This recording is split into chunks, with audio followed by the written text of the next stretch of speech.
Това, което мога да споделя е да кажа, че сред срещата ни с жителите на село Българево, както и в цялата област, сред всички тези над 200 срещи с жителите на областта, проблемите са общи.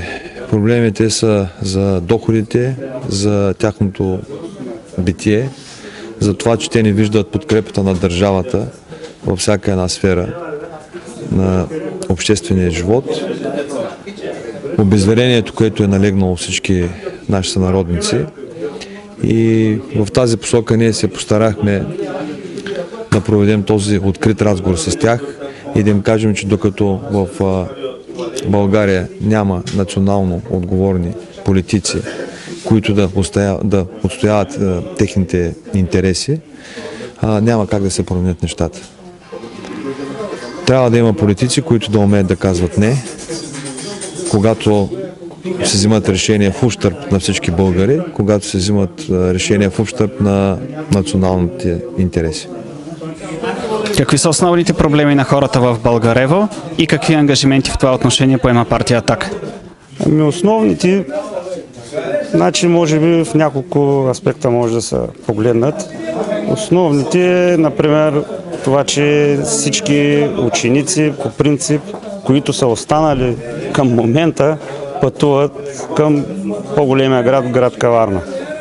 Това е някакви разходи, които се поемат може би от общината и просто затрудняват самото население на Българево.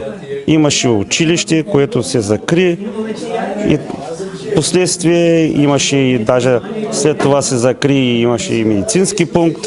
Също се закри, продължават хората да пътуват към община Каварна, към град Каварна.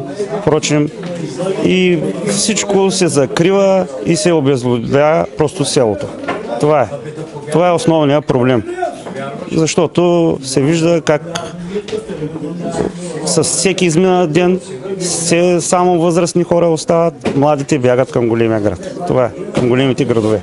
Може би има познават от град Каварна много хора и мисля, че заставам с лицето си и занапред трябва да се събудим от този сън и да продължим с номер 11, защото иначе не знам, просто е дошло времето, че трябва да направим нещо да се смени това до сега, което е било.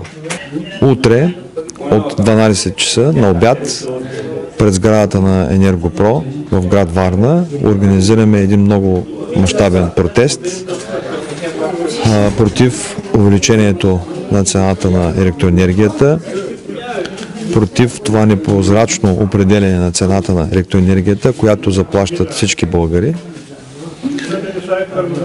И призовавам всички наши симпатизанти, членове, граждани, граждански сдружения и инициативни комитети да ни подкрепят и да участват в протеста. Има организиран транспорт от град Добрич, който ще тръгне от Младежки дом в 11 часа на обяд.